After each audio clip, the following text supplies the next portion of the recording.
नमस्कार दर्शक बंधु शुभ संध्या एबीएस चैनल स्वागत जनाऊँगी आपण को। आज हूँ 12 तारिख सोमवार। आज मु आपण पाखक देश तथा विदेशर बछा बछा गुरुत्वपूर्ण खबरटी को नहीं आसी जो खबर गुड़िक आपण जानिबा निहाती दरकार। वीडियोटी को शेष पर्यंत देखंतु। जदि यह चैनल को नवा करी देखुचंदी दयाकोरी सब्सक्राइब करी पाखरे थिबा बेल आइकन को दबाई दियंतु। तो डेरी न करी एबे खबर उपरे नजर पकांतु। प्रथम अपडेट रही पूरण हेब दीर्घ वर्षर दाबी विस्थापित को मिलिबो जमी पट्टा। यही वर्ष डिसेम्बर 31 तारिख सुधा हीराकुद नदीबंध योजना रे विस्थापित मानक मिलिबो जमी पट्टा। विस्थापित को 10 डिसिमेल लेखाएं जमी दियाजिबो बोली आज राजस्व मंत्री सुरेश पूजारी घोषणा करिसेंती। हीराकुद नदीबंध योजना द्वारा जो परिवार निज निज भिटा माटी त्याग करिसेंती और सर्वस्व हरैसेंती सेमानकु 70 वर्ष बीती जाइथिले भी न्याय मिल पारि नाही। सेही परिवार को आसंता डिसेम्बर 31 तारिख सुधा जमी पट्टा प्रदान कराजिबो बोली मंत्री सुरेश पूजारी कहिसेंती। आज पर्यंत केवल 4400 क्षतिग्रस्त परिवार को पट्टा दिया जाइछि। परवर्ती अपडेट रही बांग्लादेश रे पूर्वतन प्रधानमंत्री शेख हासिना अमेरिका विरोध में एक बड़ अभियोग आनी। वर्तमान भारत में रहुवा हासिना कहते सेंट मार्टिन द्वीप को हस्तांतर कर अमेरिका ताकू क्षमतारू हटई देछि। से कहते सेंट मार्टिन द्वीप पाइबा पर बंगोपसागर में अमेरिकार प्रभाव वृद्धि पाइब। से तांको वार्तारे बांग्लादेशी नागरिक मानू मौलिकवादी द्वारा भ्रांत न होगा चेतावनी देइछंती। तांको घनिष्ठ सहायक मानक माध्यम रे पठा जाइथवा एसएमएस रे हासिना कहते मो इस्तफा देइछि जहा द्वारा मते मृतदेहर शोभायात्रा देखिबाकू पड़िब नहीं। सेमाने छात्र छात्री मृतदेह उपरे क्षमता को आसवाक चाहूले किंतु मो एहा हेबाकू देउ नथिली। मो प्रधानमंत्री पदर इस्तफा देइछि। परवर्ती अपडेट रही 2025 रे पाकिस्तान रे खेला जीवो चैंपियन ट्रॉफी टूर्नामेंट। आसंता फेब्रुआरी मार्च मध्य रे टूर्नामेंट रे आयोजन हेबो।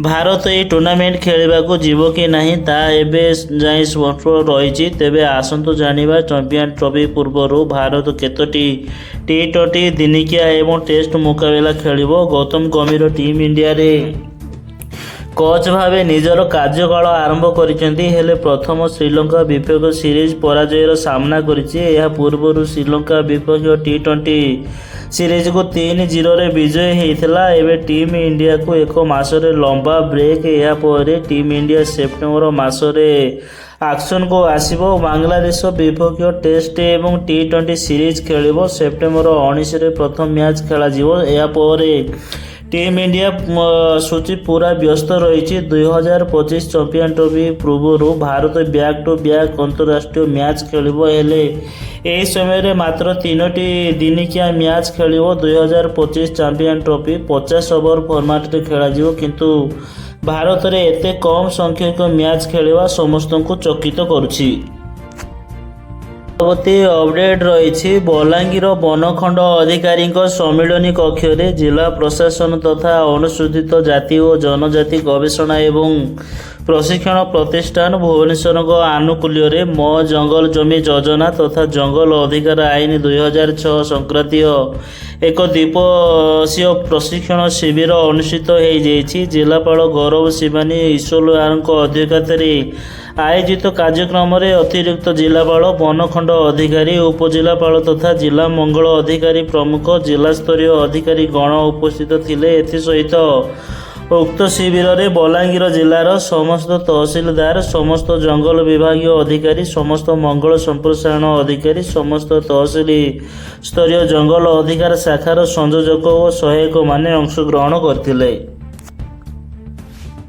परवर्ती अपडेट रही धामरारे थिबा मेडिकल रो उन्नतीकरण पई दीर्घ दिन हेबो दाबी हेई आसुथिले मध्य पूर्व सरकार एही दाबी को कर्णपात करुनथिबा बेले पुनश्च ए मेडिकल रो उन्नतीकरण पई मां धामराई मंडलर बीजेपी युव मोर्चा सभापति आगवर हेइचंती। एही परिप्रेक्षी युव मोर्चार सभापति त्रिदेवेश प्रधान राज्यपाल रघुवर दास को राजभवन रे देखा करी एक दाबीपत्र प्रदान करिसंती। ପରବର୍ତ୍ତୀ ଅପଡେଟ୍ ରହିଛି ଶେରୁବନ୍ଧ ବକ୍ସାଇଟ୍ ଖଣି ପାହାଡ଼ କେନ୍ଦ୍ର କୋଇଲା ଓ ଖଣି ମନ୍ତ୍ରୀଙ୍କ ଦ୍ୱାରା ଭୂମି ପୂଜନ ପୂର୍ବରୁ କ୍ଷତିଗ୍ରସ୍ତ ଗ୍ରାମବାସୀଙ୍କ ବିରୋଧ ନିରାଶ ହେଇ ଫେରିଲେ ମନ୍ତ୍ରୀ ଓ ଜିଲ୍ଲା ପ୍ରଶାସନ। ଆଜି ନାଲ୍କୋ ତରଫରୁ ଶେରୁବନ୍ଧ ଖଣିର ବକ୍ସାଇଟ୍ ଖନନ ପାଇଁ ଭୂମି ପୂଜା କରିବାର କାର୍ଯ୍ୟକ୍ରମ ଥିଲା। ପୂର୍ଣ୍ଣ ନିର୍ଦ୍ଧାରିତ ଅନୁସାରେ କେନ୍ଦ୍ର ଖଣି ରାଷ୍ଟ୍ରମନ୍ତ୍ରୀ ସତୀଶ ଚନ୍ଦ୍ର ଦୁବେ ବିଶାଖାପାଟଣାର ବିମାନ ବନ୍ଦରରୁ ବାହାରି ଦାମନଯୋଡ଼ିରେ ପହଞ୍ଚିଥିଲେ। ପରେ ନାଲ୍କୋ ସିଏମ୍ଡି ନାଲ୍କୋ ଅଧିକାରୀ କୋରାପୁଟ ଜିଲ୍ଲାପାଳ ଭି କୀର୍ତ୍ତିଭାସନ ଏସ୍ପି ନବଦୀପ ସନାକାର କୋରାପୁଟ ବିଧାୟକ ରଘୁରାମ ମାଛ ପଟ୍ଟାଙ୍ଗୀ ବିଧାୟକ ରାମଚନ୍ଦ୍ର କାଡାମ କୋଟପାଡ଼ ବିଧାୟକ ରୂପୁ ଭତ୍ରା ଏସ୍ଡିପିଓ ମନପ୍ରଥା ଶତପଥୀ ପଟ୍ଟାଙ୍ଗୀ ବିଡିଓ ସୁକାନ୍ତ କୁମାର ପଟ୍ଟନାୟକ ତହସିଲଦାର ଦେବେନ୍ଦ୍ର ବାହାଦୁର ଆଉ ସିଂ ଧାରୁଆ ପ୍ରସଙ୍ଗ ପ୍ରଶାସନ ଅଧିକାରୀ ଉପରୋକ୍ତ ତିନି ବିଧାୟକ ସମସ୍ତେ ଭୂମି ପୂଜନର ପ୍ରସ୍ତାବିତ ଥେରୁଆ କରଞ୍ଜଗୁଡ଼ା ନିକଟରେ ପହଞ୍ଚିବା ପରେ ଭୂମି ପୂଜନକୁ ଯିବା ଆଗରୁ ରାସ୍ତା ଉପରେ ଶେରୁବନ୍ଧ ଅଞ୍ଚଳ ପ୍ରଭାବିତ ଗ୍ରାମବାସୀ ଭୂମି ପୂଜନକୁ ବିରୋଧ କରି ପ୍ରତିବାଦ କରିବା ପରେ ଏହା ଖଣ୍ଡନ ହୋଇଛି।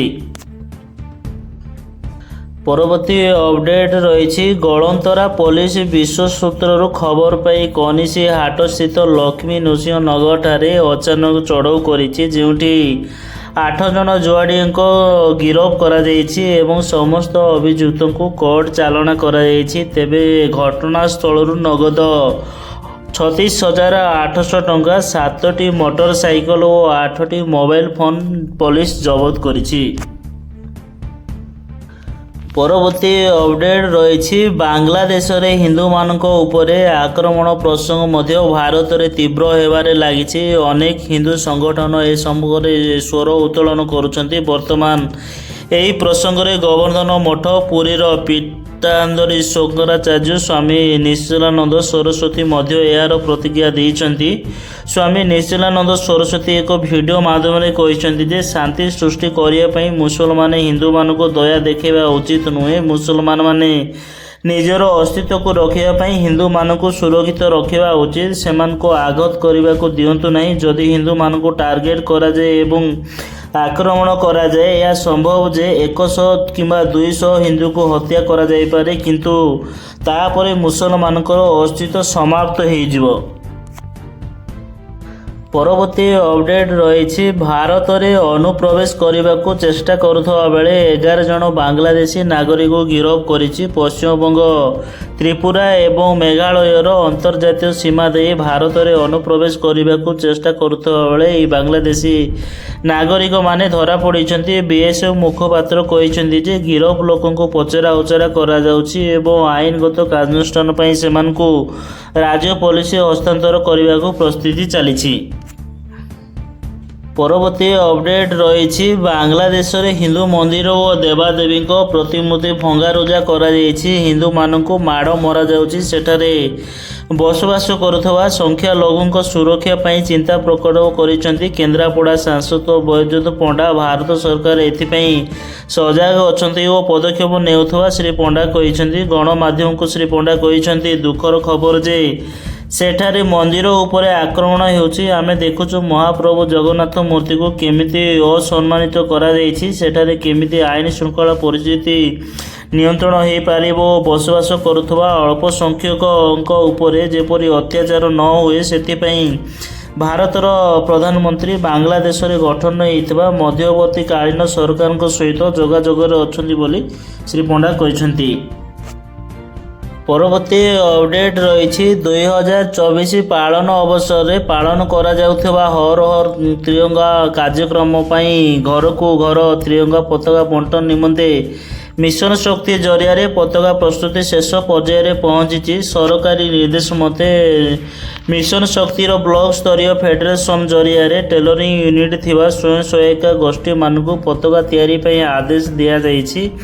ଜିଲ୍ଲାର 7ଟି ବ୍ଲକ ସହ ଚାନ୍ଦବାଲି 2କୁ ମଧ୍ୟ ଏହି ଦାୟିତ୍ୱ ଅର୍ପଣ କରାଯାଇଛି। ସୂଚନାଯୋଗ୍ୟ କି ଭଦ୍ରକ ଜିଲ୍ଲା ପାଇଁ 2 ଲକ୍ଷ ପତାକା ତିଆରି ଧାର୍ଯ୍ୟ ଲକ୍ଷ୍ୟ ଥିବାରୁ ଏଥିପାଇଁ ବାସୁଦେବପୁର ବ୍ଲକ 16ଟି ଗୋଷ୍ଠୀକୁ 35, ଭଦ୍ରକ ବ୍ଲକରେ 10ଟି ଗୋଷ୍ଠୀକୁ 40,000, ଭଣ୍ଡାରୀପୋଖରୀ ବ୍ଲକର 20ଟି ଗୋଷ୍ଠୀକୁ 15,000, ବନ୍ତ ବ୍ଲକର 24ଟି ଗୋଷ୍ଠୀକୁ 35,000, ଚାନ୍ଦବାଲିରେ 1ର 14ଟି ଗୋଷ୍ଠୀକୁ 15,000, ଚାନ୍ଦବାଲି 2ଟି ଗୋଷ୍ଠୀକୁ 15,000 ଏବଂ କେବିଡିର 6ଟି ଗୋଷ୍ଠୀକୁ 20,000, ସମୁଦାୟ 147 ଗୋଷ୍ଠୀକୁ 2 ଲକ୍ଷ ପତାକା ପ୍ରସ୍ତୁତି ପାଇଁ ଆଦେଶ ପ୍ରଦାନ କରାଯାଇଛି। ପୁଣି ଧାର୍ଯ୍ୟ ଲକ୍ଷ୍ୟଠାରୁ ଅଧିକ 33,000 ପତାକା ପ୍ରସ୍ତୁତି ପାଇଁ ସରକାରୀ ନିର୍ଦ୍ଦେଶ ଆସିଥିବାରୁ ସେଥିପାଇଁ ମଧ୍ୟ ପ୍ରସ୍ତୁତିକୁ ତ୍ୱରାନ୍ୱିତ କରାଯାଉଛି।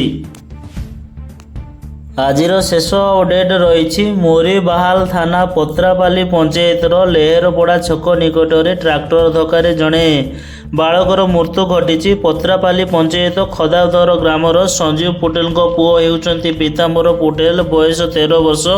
ସେ ଜାମୋଟ ଗ୍ରାମକୁ ଏକ ଦଶାହ କାର୍ଯ୍ୟରେ ଯୋଗ ଦେବାକୁ ସାଇକେଲରେ ଯାଇଥିଲେ। ସାଇକେଲ ଯୋଗେ ନିଜ ଗ୍ରାମକୁ ଫେରୁଥିବା ବେଳେ ଜାମୋଟ ବଙ୍ଗମୁଣ୍ଡା ରାସ୍ତାର ଲେରପଡ଼ା ଛକ ନିକଟରେ ଘଟିଥିଲା ଏକ ଦୁର୍ଘଟଣା। ଦ୍ରୁତ ଗତିରେ ସାମ୍ନା ପଟରୁ ଆସୁଥିବା ଏକ ଟ୍ରାକ୍ଟର ଧକ୍କା ଦେବାରୁ ଘଟଣାସ୍ଥଳରେ ନାବାଳକର ମୃତ୍ୟୁ ଘଟିଥିଲା। ସମ୍ପର୍କୀୟ ଲୋକେ ପହଞ୍ଚି କ୍ଷତିପୂରଣ ଦାବିରେ ରାସ୍ତା ଅବରୋଧ କରିଛନ୍ତି। ଘଟଣାସ୍ଥଳରେ ଚାପା ଉତ୍ତେଜନା ଲାଗି ରହିଛି। ବଙ୍ଗମୁଣ୍ଡା ଓ ମୋରିବାହାଲ ପୋଲିସ ଘଟଣାସ୍ଥଳକୁ ପହଞ୍ଚି ତଦନ୍ତ ଆରମ୍ଭ କରିଛି।